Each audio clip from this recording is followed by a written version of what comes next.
கர்த்தருடைய பரிசுத்த நாமம் மாத்திரம் மகிமைப்படட்டும். இன்னைக்கு நாம 1 சாமுவேல் 17வது அதிகாரத்தினுடைய 5வது பாகத்தை நாம சிந்திக்கிறதுக்கு கூடி வந்திருக்கிறோம். கர்த்தர் தம்முடைய வார்த்தையின் மூலம் தம்மை நமக்கு வெளிப்படுத்துவாராக. போன 4வது பாகம் போன வாரத்தில் நான் பகிர்ந்து கொண்ட சிந்தனையுடைய தொடர்ச்சியை இன்றைக்கு பகிர்ந்து கொள்றேன்னு சொன்னேன். அதாவது தாவீது அங்க அவருடைய அண்ணன்மார்களை சந்திக்கிறதுக்காக அங்க ஏலா பள்ளத்தாக்குக்கு வராரு.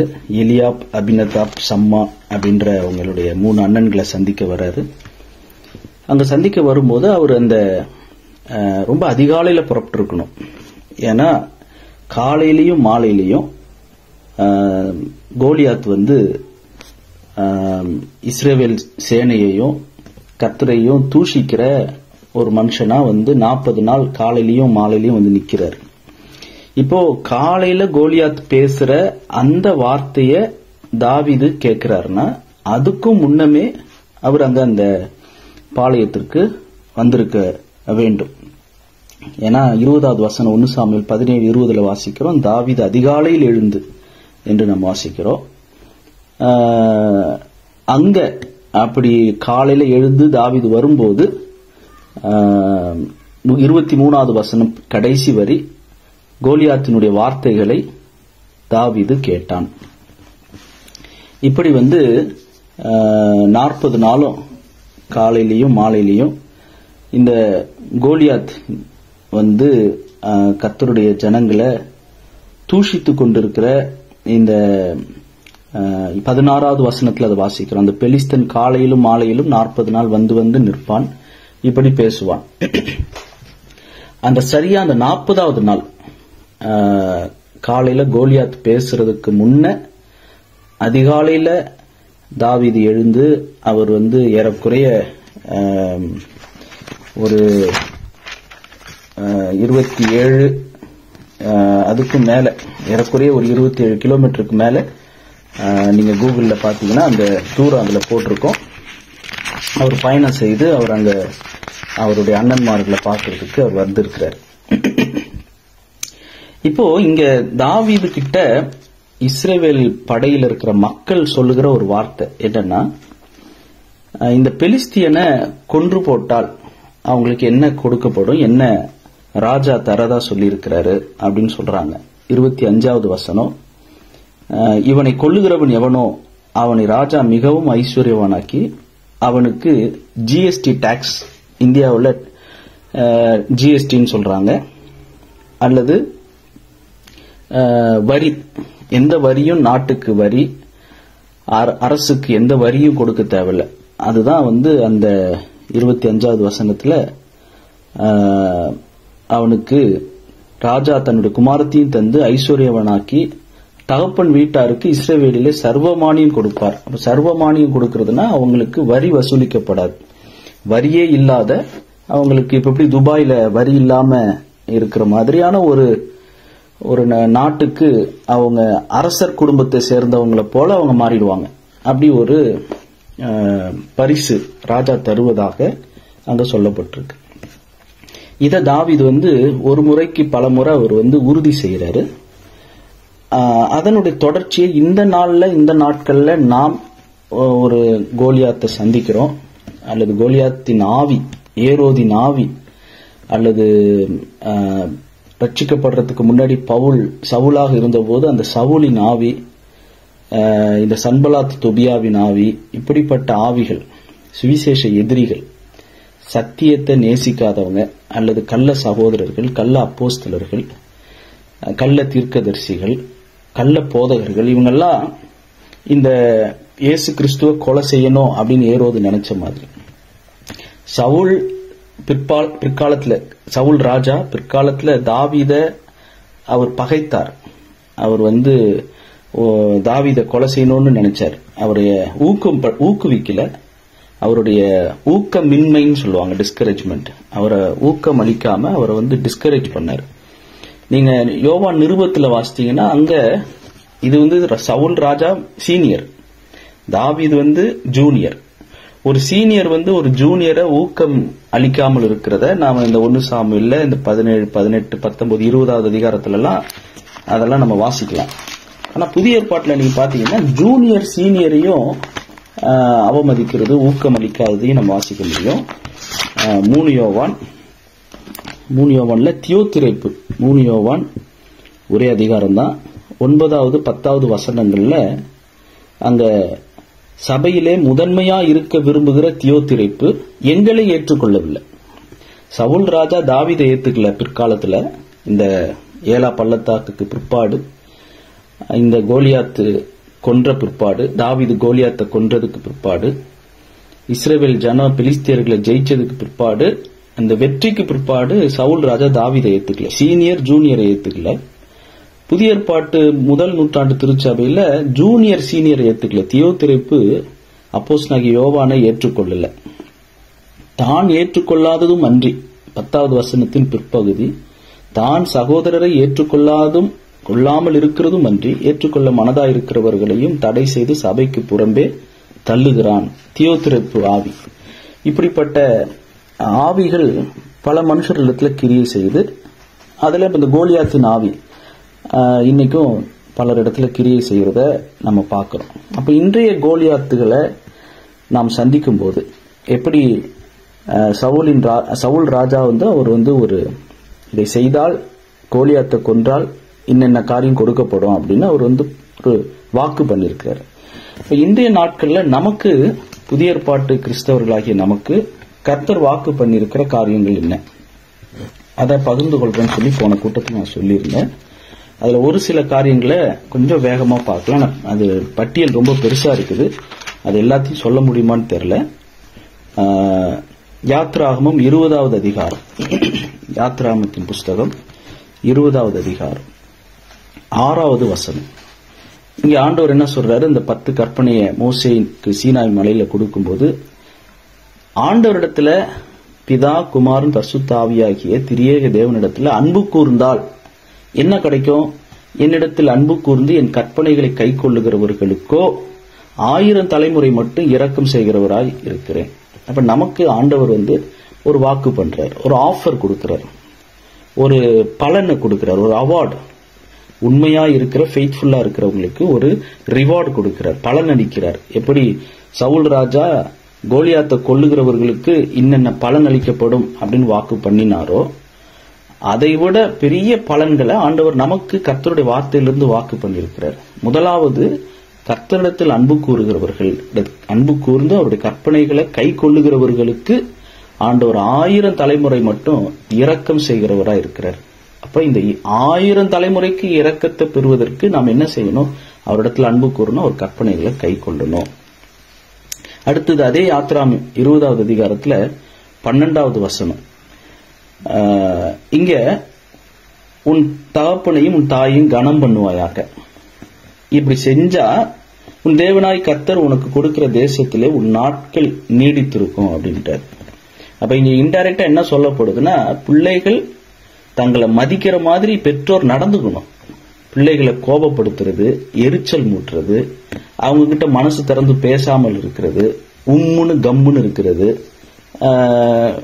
மற்றவங்ககிட்ட சிரிச்சு சிரிச்சு பேசுறது, வீட்டில் இருக்கிறவங்க தன்னுடைய மனைவிட்டையோ அல்ல தன் கணவர்கிட்டையோ தன்னுடைய பிள்ளைகள்கிட்டையோ கத்துறது, அவங்கள்ட்ட அன்பு காட்டாமல் இருக்கிறது, மனம் திறந்து பேசாமல் இருக்கிற மாய்மாலக்காரர்கள், இவங்கெல்லாம் பிள்ளைகளை கோபப்படுத்துறாங்க.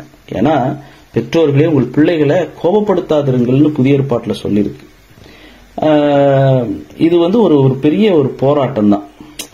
பிராக்டிக்கலா நடைமுறையில சொல்லணும்னா, பெற்றோரை கனம் பண்றதுனால வாழ்நாள் நீடித்திருக்கு. அப்ப பிள்ளைகளுடைய வாழ்நாள் நீடிக்கணும்னா பிள்ளைகள் நம்மளை கனம் பண்ணணும். அப்ப நம்மள கனம் பண்ற மாதிரி நாம நடந்துகிட்டா பிள்ளைகளுக்கு ஆசீர்வாதம், அவங்க வாழ்நாள் நீடித்திருக்கும். அட்லீஸ்ட் பிள்ளைங்க வாழ்நாள் நீடித்திருக்கணும்ன்றதுக்காவது பிள்ளைகளை கோபப்படுத்தாம, அவங்க நம்மளை கனவீனப்படுத்தாமல் இருப்பதற்கு நாம மரியாதையா நடந்துக்கணும்.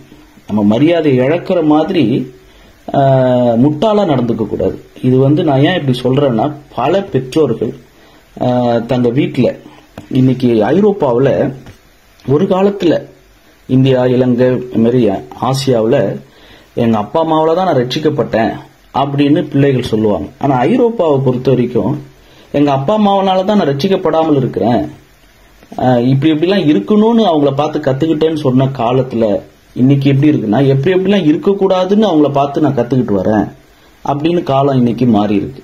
நீங்களே சிந்திச்சு பாருங்க.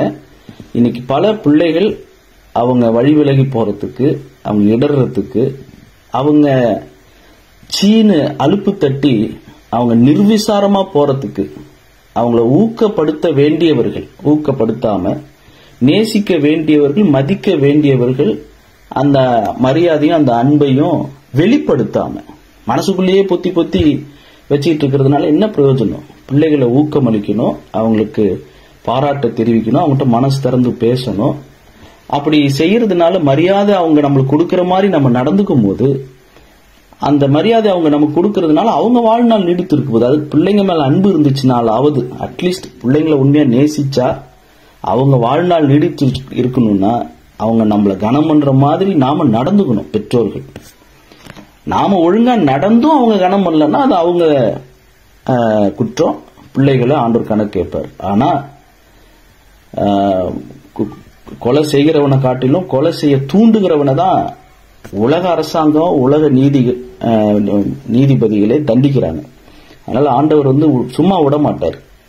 அதனால யாரையாவது நம்ம கோபப்படுத்துற மாதிரி, அதுவும் முக்கியமா பிள்ளைகளுடைய வாழ்நாள் நீடித்திருக்காதபடிக்கு, அவங்க நம்மளை கனப்படுத்தாதபடிக்கு நாம கனவீனமா, நாம முட்டாள்தனமா,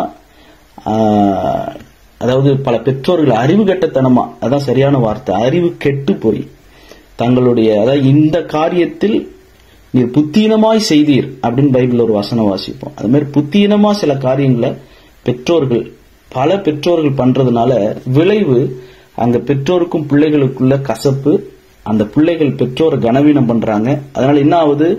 அவங்க வாழ்நாட்கள் நீடிக்காம குறைந்து போகுது. சோ ஆண்டவர் நம்ம கொடுக்கிற ஒரு பலன், உன் தகப்பனையும் தாயும் கனம் பண்ணினால் உன் தேவனாகிய கர்த்தர் உனக்கு கொடுக்கிற தேசத்திலே உன் நாட்கள் நீடித்திருக்கும். அடுத்து லேவியராகமம் 25:18, கர்த்தருடைய வார்த்தைகளை கீழ்ப்படிவதனால என்னென்ன ஆசீர்வாதங்கள் பாருங்க ஆண்டவர் நமக்கு வாக்கு பண்ணிருக்காரு. சாதாரண சவுல் ராஜா ஒரு கோலியாத்தை கொன்னா இதெல்லாம் கொடுப்பேன்னு சொல்லும் போது கர்த்தர் வேதத்துல நமக்கு எவ்வளவு சொல்லி இருக்கிறாரு. இதெல்லாம் செய்தா அதை நான் செய்வேன், என்னிடத்துல அன்பு கூர்ந்து என் கற்பனைகளை கை கொண்டால் 1000 தலைமுறைக்கு இரக்கம் செய்வேன், தகப்பனை தாயும் கனம் பண்ணினால் உன் வாழ்நாள் நீடித்திருக்கும். லேவியராகமம் 25:18, லேவியராகமம் 25:18, என் கட்டளைகளின்படி செய்து என் நியாயங்களை கை கொண்டு அவைகளின்படி நடக்க கடவீர்கள், அப்பொழுது தேசத்திலே சுகமாய் குடியிருப்பீர்கள். கர்த்தருடைய வார்த்தையை கீழ்ப்படிந்து அதை கை கொண்டு அவைகளின்படி நடந்தால் நம்ம சுகமா, நம்ம எந்த நாட்டில் இருக்கிறோமோ அங்க குடியிருக்க ஆண்டவர் கிருபை அளிப்பார் என்று ஆண்டவர் நமக்கு வாக்கு பண்ணியிருக்கிறார்.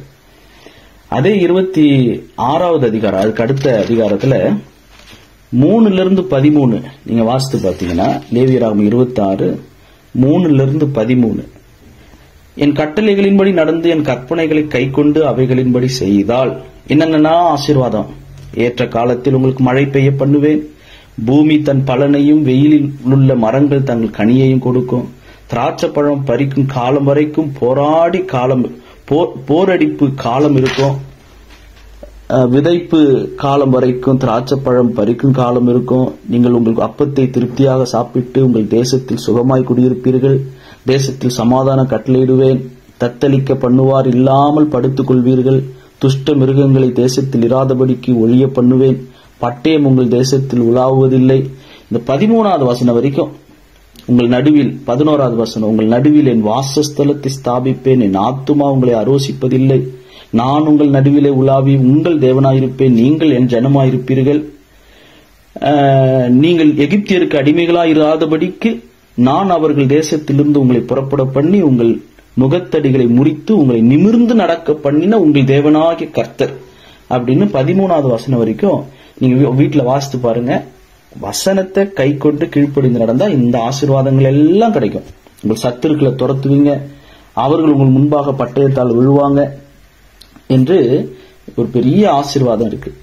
ஆனா 14-39 பாத்தீங்கன்னா, 14வது வசனத்திலிருந்து 39 வரைக்கும் நீங்கள் எனக்கு செவிகொடாமலும் இந்த கற்பனைகள் எல்லாவற்றின்படி செய்யாமலும் என் கட்டளைகளை வெறுத்து உங்கள் ஆத்துமா என் நியாயங்களை அரோசித்து என் கற்பனைகள் எல்லாவற்றின்படியும் செய்யாதபடிக்கு என் உடன்படிக்கையை நீங்கள் மீறி போடுவீர்களாகில் 16 நான் உங்களுக்கு செய்வது என்னவென்றால் கண்களை பூத்து போக பண்ணுகிறதற்கும் இருதயத்தை துயரப்படுத்துகிறதற்கும் திகிலையும் ஈலையையும் காய்ச்சலையும் உங்களுக்கு வரப்பண்ணுவேன். நீங்கள் விதைக்கும் விதை விருதாவாயிருக்கும், உங்கள் சத்துருக்கள் அதன் பலனை தின்பார்கள். நீங்க விதைப்பீங்க, ஊழியம் செய்வீங்க, பிள்ளைகளுக்கு Bible class, Sabbath class, Sunday class, எத்தனை கிளாஸ்க்கு அனுப்புனாலும் ஒரு பலனும் இருக்காது. விதைச்சாலும் நான் உங்களுக்கு விரோதமாக என் முகத்தை திருப்புவேன். 17 உங்கள் சத்துருக்களுக்கு முன்பாக முறியடிக்கப்படுவீர்கள், உங்கள் பகைஞர் உங்களை ஆளுவார்கள், துரத்துவார் இல்லாதிருந்தும் ஓடுவீர்கள். இவ்விதமாய் நான் உங்களுக்கு செய்தும் இன்னும் நீங்கள் எனக்கு செவி கொடாதிருந்தால் உங்கள் பாவங்களின் நிமித்தம் பின்னும் ஏழத்தனையாக உங்களை தண்டித்து. இதெல்லாம் நம்ம 39 வரைக்கும் வாசிக்கிறோம். 40 45 வாசித்தீங்கன்னா அங்கதான் ஆண்டவருடைய கிருபையை பார்க்கிறோம். 40வது வசனத்திலிருந்து 45 நீங்க கீழ்ப்படிந்தா இவ்வளவு ஆசீர்வாதம், கீழ்ப்படிலன்னா என்னென்னலாம் ஆண்டவர் செய்வார். 30வது வசனத்துல என் ஆத்துமா உங்களை அரோசிக்கும். 25 என் உடன்படிக்கையை மீறினதற்கு பழிவாங்கும் பட்டயத்தை உங்கள் மேல் வர பண்ணுவேன். என் வசனத்தை மீறினீங்களே, பழிவாங்குற பட்டயத்தை உங்க மேல வர பண்ணுவேன். 27 இன்னும் இவைகள் எல்லாவற்றாலும் நீங்கள் எனக்கு செவி கொடாமல் எனக்கு எதிர்த்து நடந்தால், உக்கிரத்தோடு உங்களுக்கு எதிர்த்து நடந்து நானே உங்கள் பாவங்களின் நிமித்தம் உங்களை ஏழத்தினையாய் தண்டிப்பேன், ஏழத்தினையாய் தண்டிப்பேன், ஏழத்தினையாய் தண்டிப்பேன்னு வாசிக்கிறோம். இப்ப 40 பாருங்க, அங்கதான் அந்த கிருபையை பழைய ஏற்பாட்டிலே நம்ம பார்க்கிறோம். அவர்கள் எனக்கு விரோதமாக துரோகம் பண்ணி நடப்பித்த தங்கள் அக்கிரமத்தையும் தங்கள் பிதாக்களின் அக்கிரமத்தையும் அறிக்கையிடுகிறதும் அன்றி அவர்கள் எனக்கு எதிர்த்து நடந்தபடியினால் நானும் அவர்களுக்கு எதிர்த்து நடந்து அவர்களுடைய சத்துருக்களின் தேசத்திலே அவர்களை கொண்டு போய் விட்டதையும் அறிக்கையிட்டு விருத்த சேதனமில்லாத தங்கள் இருதயத்தை தாழ்த்தி தங்கள் அக்கிரமத்துக்கு கிடைத்த தண்டனையை நியாயமென்று ஒத்துக்கொண்டால், இது எங்களுடைய அக்கிரமத்துக்கு கிடைத்த தண்டனை, நாங்க வசனத்துக்கு கீழ்ப்படியில, நாங்க இன்னும் இவைகள் எல்லாவற்றாலும் இன்னும் கர்த்தருக்கு செவி கொடாமல் அவருக்கு எதிர்த்து நடந்துட்டோம், நாங்க மீறி நடந்தோம், பழிவாங்கும் பட்டயம் வந்துச்சு, இது எங்களுடைய அக்கிரமத்தினுடைய எங்கள் அக்கிரமத்துக்கு கிடைத்த தண்டனைய நியாயம் என்று ஒத்துக்கொண்டால் நான் யாக்கோபோட பண்ணின என் உடன்படிக்கையையும் ஈசாக்கோட பண்ணின என் உடன்படிக்கையையும் ஆபிரகாமோட பண்ணின என் உடன்படிக்கையும் நினைப்பேன். அப்ப ஆண்டவர் கீழந்து போறார். ஆபிரகாம், ஈசாக்கு, யாக்கோபு, யாக்கோப்கிட்ட பண்ண உடன்படிக்கை பேரங்கிட்ட, அடுத்து மகன் ஈசாக்கு கிட்ட பண்ண உடன்படிக்கைய நினைப்பேன், அடுத்து தாத்தா கிட்ட ஆபிரகாம் கிட்ட பண்ண உடன்படிக்கையை நினைப்பேன், தேசத்தையும் நினைப்பேன். தேசம் அவர்களால் விடப்பட்டு பாழாய் கிடக்கிறதினாலே தன் ஓய்வு நாட்களை ரம்யமாய் அனுபவிக்கும். அவர்களின் நியாயங்களை அவமதித்து அவர்களுடைய ஆத்துமாவின் கட்டளைகளை வெறுத்தபடியினால் அடைந்த தங்களுடைய அக்கிரமத்தின் தண்டனையை நியாயம் என்று ஒத்துக்கொள்ளுவார்கள்.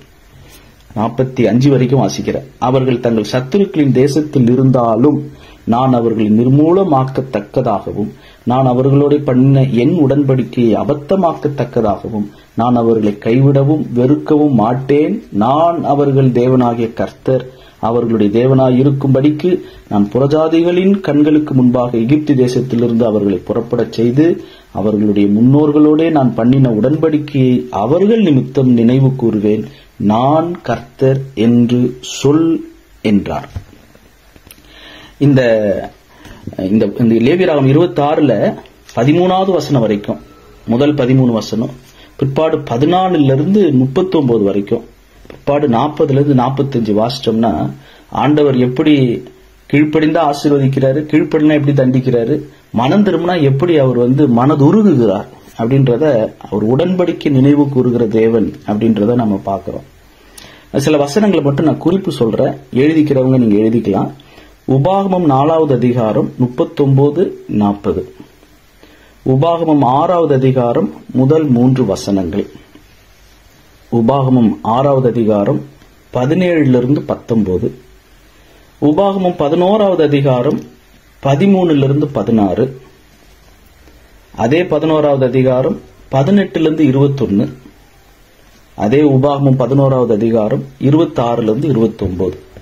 இந்த வசனங்களையும் கர்த்தருடைய பிரமாணத்தையும் அவருடைய கட்டளைகளையும் அவருடைய வார்த்தையையும் உபதேசத்தையும் சத்தியத்தையும் சுவிசேஷத்தையும் நாம ஏற்றுக்கொண்டு கீழ்ப்படியும் போது நமக்கு என்னென்ன ஆசீர்வாதங்கள் ஆண்டவர் வாக்கு பண்ணியிருக்கிறார். அடுத்து மத்தேயு 10வது அதிகாரம். இந்த வசனங்கள் எல்லாம் ஏன் இந்த 1 சாமுவேல் 17 நாம் வாசிக்கிற தியானிக்கிற இந்த அதிகாரத்திலிருந்து ஏன் சொல்றேன்னா, சாதாரண ஒரு உலக ராஜா சவுலே கோலியாத்தை வென்றால், கோலியாத்தை கொன்றால், நான் இதெல்லாம் உங்களுக்கு வாக்கு பண்றேன்னு சொல்லி தன்னுடைய வீரர்களை உற்சாகப்படுத்தி அவங்கள போரிட உற்சாகப்படுத்தி அனுப்புவார் என்றால், ராஜாதி ராஜா தேவாதி தேவன் ஆண்டவர் நமக்கு என்னென்னலாம் வாக்கு பண்ணியிருக்கிறாரு, இதை செய்தால் நான் இதை செய்வேன் என்று என்னென்னலாம் வேதத்துல சொல்லியிருக்கிறாருன்றதை தெரிஞ்சுக்கிறதுனால இன்றைய தாவீதுகளாக இன்றைய கோலியாத்துகளை நாம சந்திப்பதற்கும் மேற்கொள்வதற்கும் இந்த 1 சாமுவேல் 17 நம்முடைய வாழ்க்கையோடு ஒப்பிட்டு பார்ப்பதற்கு தான் இந்த வசனங்களை உங்களோடு கூட தியானித்து இந்த வசனங்களை ஆயத்தப்படுத்தி உங்களோடு கூட பகிர்ந்து கொள்றேன். மத்தேயு 10வது அதிகாரம் 32-33. மத்தேயு 10:32-33. மனுஷர் முன்பாக கிறிஸ்துவை நாம் அறிக்கை பண்ணினால் என்ன நடக்குது? எவன் என்னை மனுஷர் முன்பாக அறிக்கை பண்ணுகிறானோ எவனோ அவனை நானும் பரலோகத்தில் இருக்கிற என் பிதாவின் முன்பாக அறிக்கை பண்ணுவேன். மனுஷர் முன்பாக என்னை மறுதலிக்கிறவன் எவனோ அவனை நானும் பரலோகத்தில் இருக்கிற என் பிதாவின் முன்பாக மறுதலிப்பேன். லூக்கால் எப்படி போட்டிருக்கு பாருங்க, இங்க பிதாவுக்கு முன்பாக மறுதலிப்பேன், பிதாவுக்கு முன்பாக நானும் அறிக்கை பண்ணுவேன் அப்படின்னு போட்டிருக்காரு. லூக்கா 12வது அதிகாரத்துல 8வது வசனத்துல எப்படி வாசிக்கிறோம், மனுஷர் முன்பாக என்னை அறிக்கை பண்ணுகிறவன் எவனோ அவனை மனுஷகுமாரனும் தேவதூதர் முன்பாக அறிக்கை பண்ணுவார். ஆக மொத்தம் யார் இந்த உலகத்துல நாம் இயேசு கிறிஸ்துவ மனுஷர்களுக்கு முன்பாக கனம் பண்ணி முன்னுரிமை கொடுத்து அறிக்கை பண்ணுகிறோமோ அவங்கள இயேசு கிறிஸ்து மனுஷகுமாரன் பிதாவுக்கு முன்பாக தேவதூதர்களுக்கு முன்பாகவும் அறிக்கை பண்ணுவார். இது நமக்கு கிடைக்கிற ஒரு பலன். இதை செய்தால் நான் இதை உங்களுக்கு செய்வேன். அப்ப மனுஷர் முன்பாக அறிக்கை செய்வது என்றால் என்ன? அவர் ஒரு கேள்வி வருது. பிராக்டிக்கலா சொல்ற, ஒண்ணு, ரட்சிக்கப்படாதவங்கள்ட்ட போய் நாம ஆண்டவருடைய அன்பை குறித்து சொல்லி அவர் அறிக்கை செய்வது, அவருக்கு சாட்சியாய் அவருடைய சுவிசேஷத்தை நற்செய்தியை சொல்லுவது மட்டுமல்ல, அதுவும் ஒரு பக்கம்தான். இன்னொரு பக்கம் மனித வணக்கங்கள் நாம் செய்யக்கூடாது. நல்லா யோசிச்சு பாருங்க. நம்ம கத்தோலிக்கர்களை அநேக கிறிஸ்தவர்கள், கத்தோலிக்க அல்லாத ப்ராட்டஸ்டன்ட் கிறிஸ்தவர்கள், நான் கேத்தலிக்ஸ், அவங்க பேப்டிஸ்டோ மெத்தடிஸ்டோ அவங்க சிஎஸ்ஐயோ லுத்ரனோ அவங்க சிபிஎம்மோ எனி அல்லது எவாஞ்சலிக்கல் சர்ச்சு, இண்டிபெண்டன்ட் சர்ச்சு, கத்தோலிக்க அல்லாத கிறிஸ்தவர்கள் கத்தோலிக்கர்களை பார்த்து என்ன சொல்றாங்க? நீங்க சிலை வழிபாடு செய்யக்கூடாது, நீங்க இயேசு கிறிஸ்தா முக்கியம், மரியாள் முக்கியம் இல்ல, புனிதர்கள் முக்கியம் இல்ல, அருளப்பர், சின்னப்பர், ராயப்பர் இவங்கெல்லாம் முக்கியம் இல்ல, இயேசுதான் முக்கியம் அப்படின்னு அவங்க கிட்ட சொல்லிவிட்டு இந்த கத்தோலிக்க அல்லாத கிறிஸ்தவர்கள் என்ன பண்ணுவாங்க?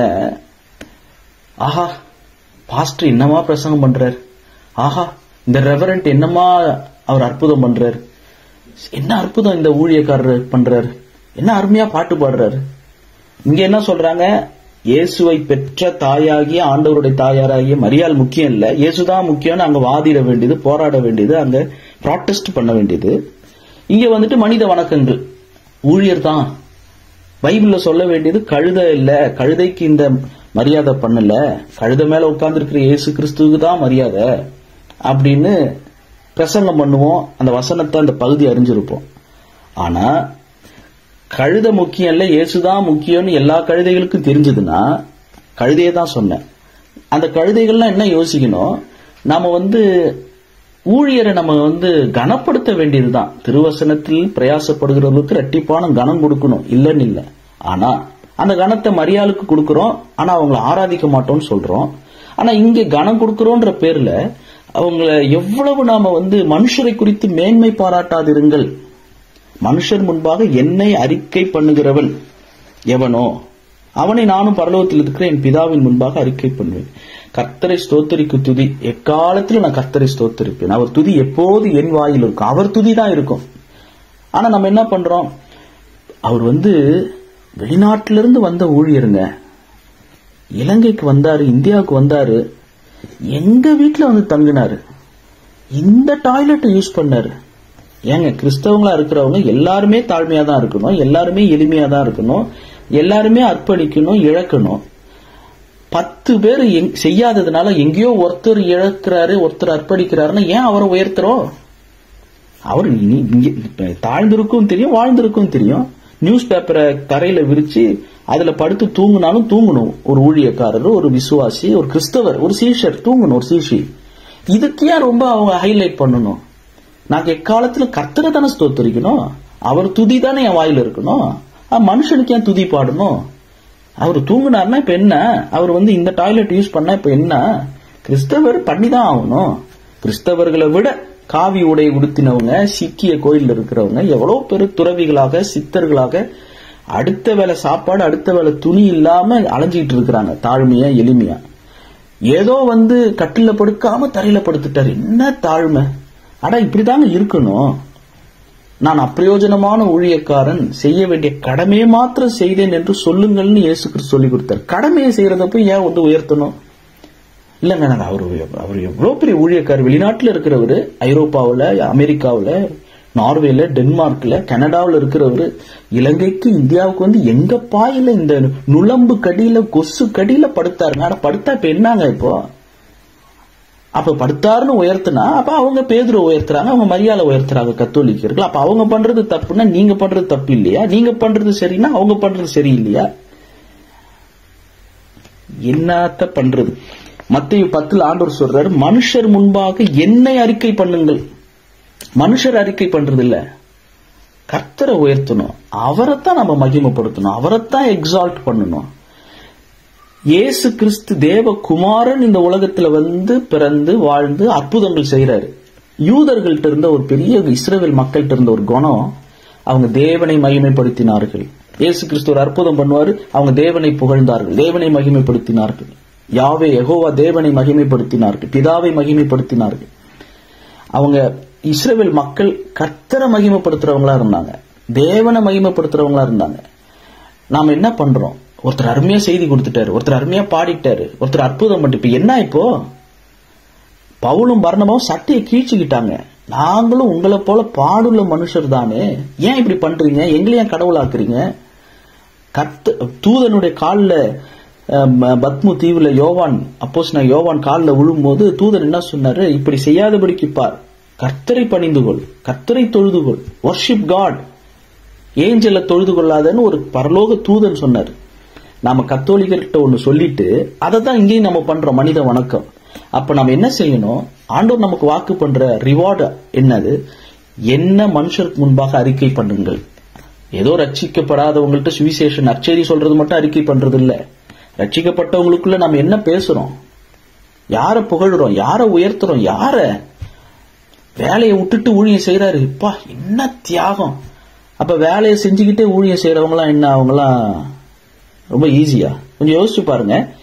வேலைக்கு போகாத மனைவிகள், தாய்மார்கள் வீட்டுல பிள்ளையையும் வீட்டையும் பார்த்துக்கிட்டு இருக்கிறது கஷ்டமா?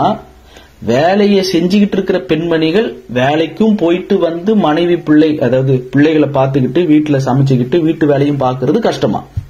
நல்ல திரும்ப கேட்கிற இந்த கேள்விய. வேலைக்கு போகாத ஒர்க்கிங் உமனா இல்லாம வீட்டிலேயே மனைவியா இருக்கிற ஹவுஸ் ஒய்ஃப் அல்லது ஹவுஸ் பில்டர்ஸ், குடும்பத்தை கட்டுகிற பெண்மணிகள், அவங்க வீட்டு வேலையை செய்யறாங்க ஒரு பக்கம். ஒரு சில பெண்மணிகள் இப்போ 2 பேரும் வேலை செய்ய வேண்டிய ஒரு கால சூழ்நிலை இருக்குது. 2 பேருமே வேலை செஞ்சாதான் வாழ முடியும்னு இருக்குது. 2 பேரும் வேலை செய்யற வாய்ப்பு இருந்துச்சுன்னா செய்யலாம், தப்பு இல்லை. உடல் ஒத்துழைச்சா செய்யலாம். அப்படி வேலையும் செஞ்சுக்கிட்டு வீட்டுக்கும் வந்துகிட்டு பிள்ளைகளையும் பார்த்துக்கிட்டு சமைச்சும் வச்சுட்டு செய்யற மனைவி, அது கஷ்டமா? அதுதாங்க கஷ்டம். வேலைக்கும் போயிட்டு வீட்லயும் வேலை செய்யற மனைவி தாங்க கஷ்டப்படுறாங்க. அப்ப ஊழியத்துல மட்டும் வேலையும் செஞ்சுட்டு ஊழியம் பண்ற ஒரு கஷ்டம் ஏன் சொல்ல மாட்டாங்க?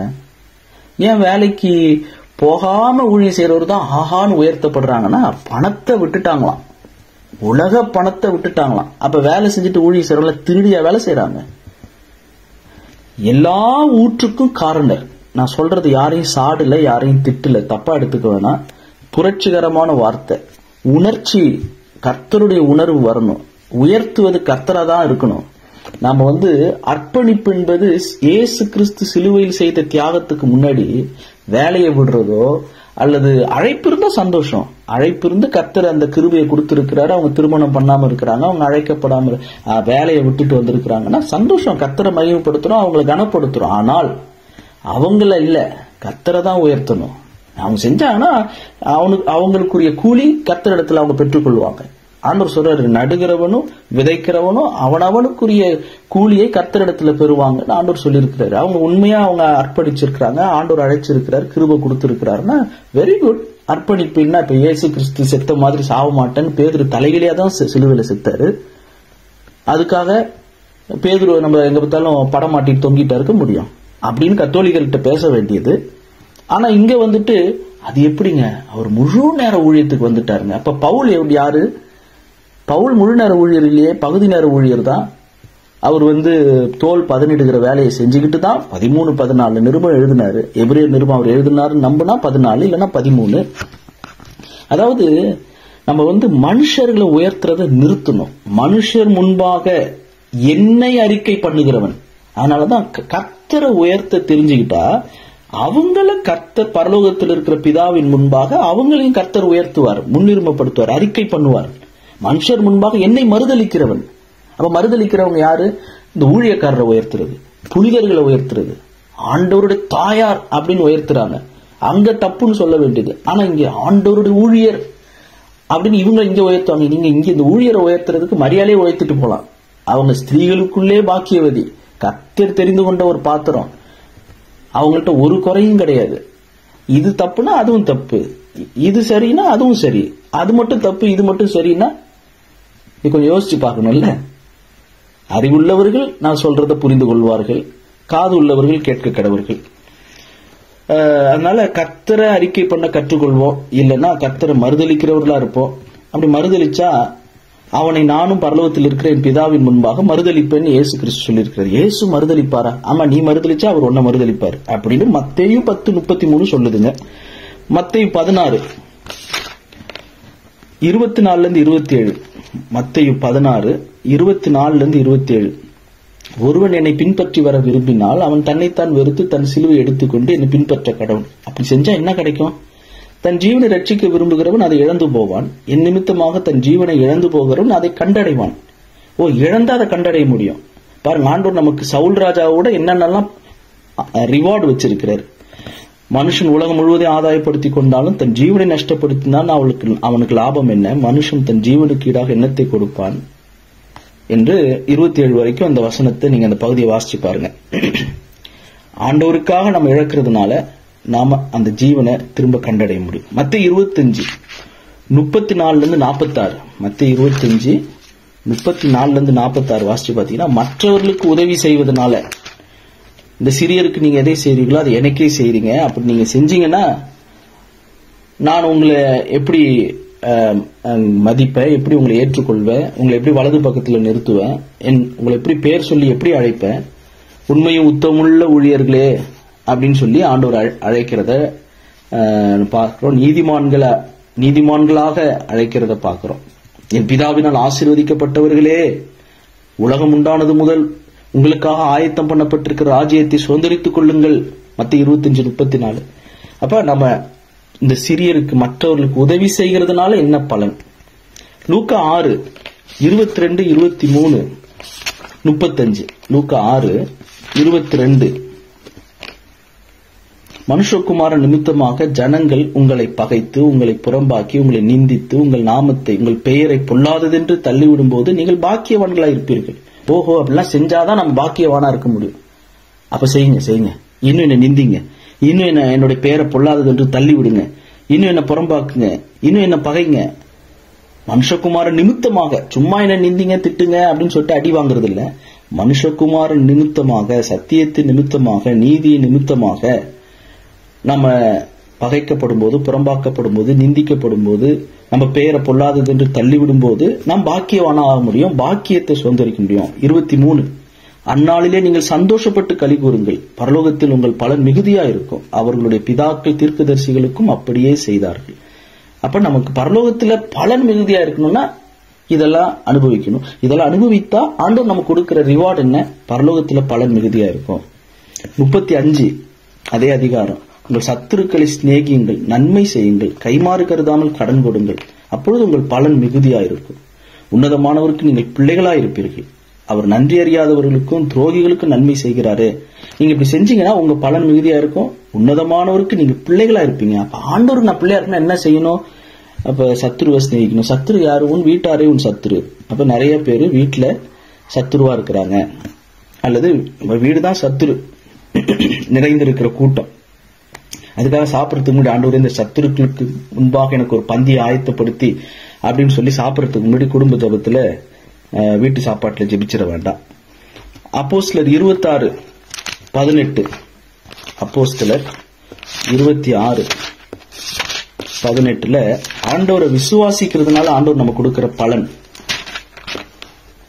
அவர்கள் என்னை பற்றும் விசுவாசத்தினாலே, விசுவாசித்தா என்ன கிடைக்கும்? பாவ மன்னிப்பு, பரிசுத்தமாக்கப்பட்டவர்களுக்குரிய சுதந்திரம், இதை நாம் பெற்றுக்கொள்ள முடியும். அடுத்தது ஒளியினிடத்திற்கு வர முடியும், தேவனிடத்திற்கு திரும்ப முடியும், நம்முடைய கண்கள் திறக்கப்படும் அவரை விசுவாசிப்பதனால. ரோமர் 2:10, ரோமர் 2வது அதிகாரம் 10வது வசனம். நன்மை செய்தால் மகிமை, கனம், சமாதானம் உண்டாகும். நீ நன்மை செய், அப்படி நன்மை செய்கிறவர்களுக்கு மகிமையும் கனமும் சமாதானமும் உண்டாகும். இந்தியாவில் கல்கட்டாவில் நான் போயிருக்கேன். கல்கட்டாவுக்கு மதர் தெரேசா என்று அழைக்கப்படுகிற அந்த தெரேசா அம்மா அவங்களுடைய கல்லறையை போய் நான் பார்த்தேன். அந்த மண்ணறைய, அந்த மிஷன் சேரிட்டின்னு சொல்லுவாங்க. அவங்க நன்மை செஞ்சாங்க, லெப்ரசிங்களுக்கு நன்மை செஞ்சாங்க. அவங்க குழு ஃபுல்லா நன்மை செஞ்சாங்க.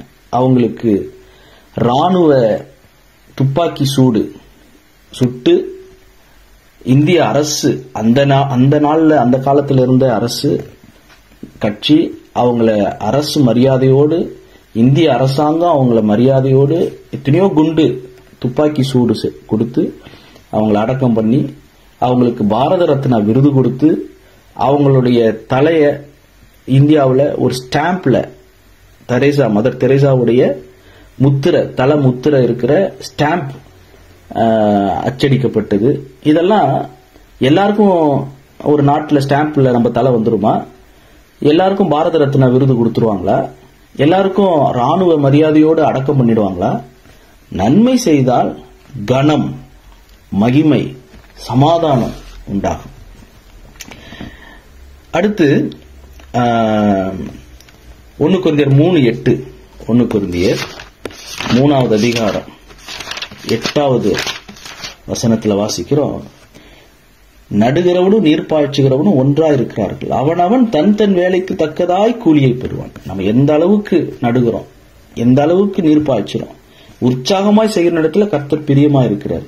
நம்ம செய்கிற அந்த ஊழியத்தை உற்சாகமா செய்யும் போது அதற்கு தக்கதான கூலிய கர்த்தரிடத்துல நம்ம பெற்றுக்கொள்வோம்.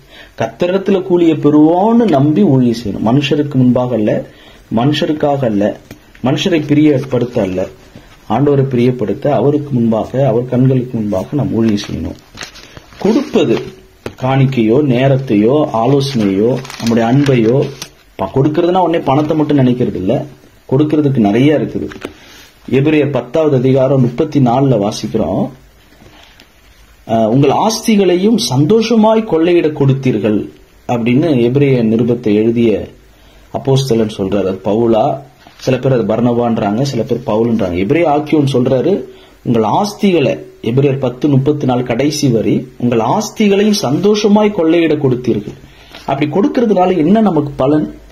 34, நான் கட்டப்பட்டிருக்கையில் நீங்கள் என்னை குறித்து பரிதபித்ததும் அன்றி பரலோகத்தில் அதிக மேன்மையும் நீதி உள்ளதுமான சுதந்திரம் உங்களுக்கு உண்டென்று அறிந்து உங்கள் ஆஸ்திகளையும் சந்தோஷமாய் கொள்ளையிட கொடுத்தீர்கள். இப்ப நம்முடைய ஆஸ்திகளை, ஆஸ்தினா குழந்தை செல்வம் சொல்லுவாங்க. அதே மாதிரி நம்மளுடைய பிள்ளைகளையே ஆஸ்தியா, செல்வமா, எனக்கு வேற சொத்தே இல்ல, வீடு இல்ல, குடிசையில் இருக்கிற எனக்கு சொத்து இந்த ஒரு புள்ளதான், இந்த 2 புள்ளதான், இந்த 3 புள்ளதான். அப்படி பிள்ளைகளை ஊழியத்துக்கு கொடுக்கிறவர்கள், அல்லது தங்களுடைய ஜீவனை கொடுக்கிறவங்க, நேரத்தை கொடுக்கிறவங்க, பணத்தை, சொத்தை, எப்படியெல்லாம் எதெல்லாம் ஆஸ்தி, ஒருத்தவங்களுக்கு ஒன்னு ஆஸ்தி, அத சந்தோஷமாய் கொள்ளையிட கொடுக்கிறதுனால நம்மளுக்கு பலன் என்ன? பரலோகத்தில் அதிக மேன்மையும் நீதி உள்ளதுமான சுதந்திரம் கொடுக்கிறவர்களுக்கு உண்டென்று அறிந்திருக்கிறோம். யார் கொடுக்கிறாங்களோ அவங்களுக்கு பலன், பரலோகத்தில் அதிக மேன்மை, பரலோகத்தில் நீதி உள்ள சுதந்திரம் நமக்கு உண்டு. எபிரேயர் 10:35-36 நான் கொஞ்சம் வேகமா சொல்றேன். இந்த பட்டியலை சொல்றதுக்காக என்னென்னலாம் ஆண்டவர் நமக்கு பலன் வைத்திருக்கிறார். எபிரேயர் 10:35-36 நாம தைரியம் இருந்துச்சுன்னா அந்த தைரியத்துக்கு மிகுந்த பலன் உண்டு. மிகுந்த பலனுக்கேதுவான உங்கள் தைரியத்தை விட்டு விடாதிருங்கள். நம்ம எவ்வளவு தைரியமா இருக்கிறோம்னு போற வரவங்களாம் பலார்னு அறையிறது இல்ல. அதாவது சத்தியத்தை சொல்றதுல பயப்படக்கூடாது, அதை தைரியமா சொல்லணும். அப்படி தைரியமா இருக்கிறதுனால மிகுந்த பலன் உண்டு. 36 நீங்க உங்க பொறுமைக்கு பலன் என்ன? தேவ சித்தத்தை அறிய முடியும். தேவனுடைய சித்தத்தின்படி செய்து வாக்குத்தத்தம் பண்ணப்பட்டதை பெரும்படிக்கு பொறுமை உங்களுக்கு வேண்டியதா இருக்கிறது. அப்ப பொறுமையா இருப்பதனால வாக்குத்தத்தம் பண்ணப்பட்டதை பெற்றுக்கொள்ள முடியும். நமக்கென்று கர்த்தர் என்ன வாக்கு பண்ணிருக்கிறாரோ அதை பெற்றுக்கொள்ளணும்னா பொறுமை வேணும். பொறுமையா இருக்கிறவங்க தான் அதை பெற்றுக்கொள்ள முடியும். எபிரேயர் 12:2 இயேசு கிறிஸ்துவ குறித்து சொல்லும் போது, அவர் தமக்கு முன் வைத்திருந்த சந்தோஷத்தின் பொருட்டு அவமானத்தை எண்ணாமல் சிலுவையை சகித்தார். நம்ம சிலுவை பாடுகளையும் அவமானத்தையும் நம்ம சகிக்கிறதுனால நமக்கு பின்னாடி என்ன இருக்கு? நமக்கு முன் வைத்திருக்கிற சந்தோஷம். பின்னாடி ஒரு சந்தோஷம் இருக்கு. அதை பாக்குறவங்க சிலுவையை சகிப்பாங்க. சிலுவையை சகிக்கிறவங்களுக்கு பலன், பெரிய சந்தோஷம் பின்னாடி இருக்கு. எபிரேயர் 12:28 எபிரேயர் 12வது அதிகாரம் 28வது வசனம். இங்க ஆராதிப்பதின் மூலம், கர்த்தரை ஆராதிக்கிற பிள்ளைகளுக்கு என்ன பலன்?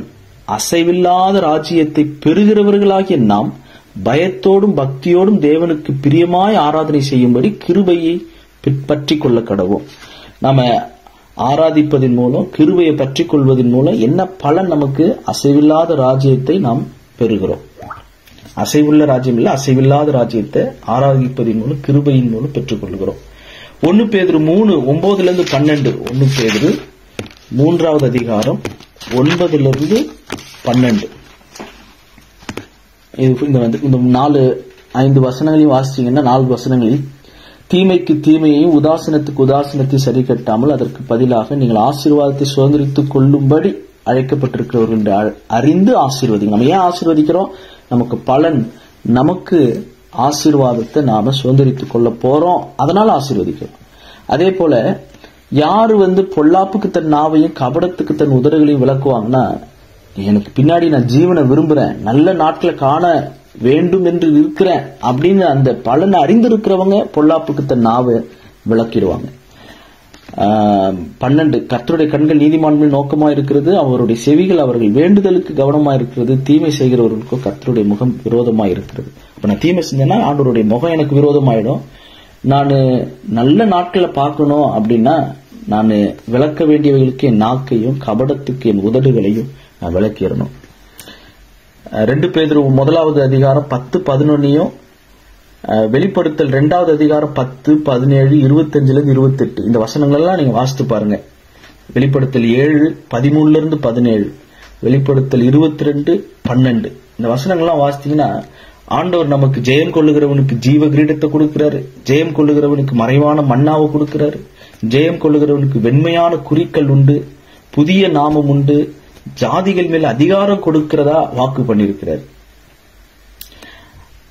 அவனுடைய கிரியைகளின்படி அவனுக்கு நான் அளிக்கும் பலன் என்னோட கூட வருகிறது அப்படின்னா பைபிள் கடைசி அதிகாரம் வெளிப்படுத்தின விசேஷம் 22வது அதிகாரத்தினுடைய 12வது வசனத்துல நம்ம அப்படிதான் வாசிக்கிறோம்.